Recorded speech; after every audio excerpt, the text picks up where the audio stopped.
ကျွန်တော်မှမတ်ပါသိမ့်သူချောပုံရင်ပုံလှပုံတမူ ရှင်အသက်ကြီးမှဘယ်ကမှမကိုတန်းတနေတာလဲ မဟုတ်ပါဘူးဗျာကျောက်ကဒီသချင်းပဲရလို့ပါ အိမ်မှာဟင်းချက်စရာဘာမှမရှိတော့ဘူးညကမိုးရွာထားတာလေကန်သင်းမှာငါးတွေတက်နေတယ်သွားဖမ်းလိုက်အောင်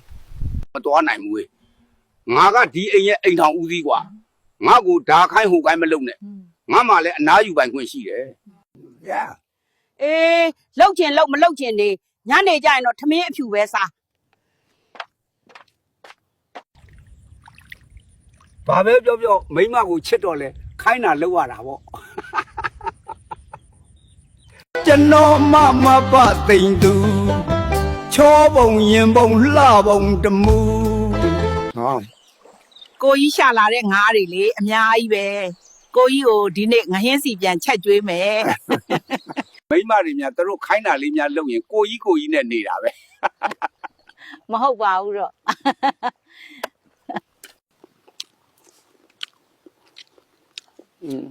မိမလက်ရငါးဟင်းနဲ့လာစားကြပါအောင်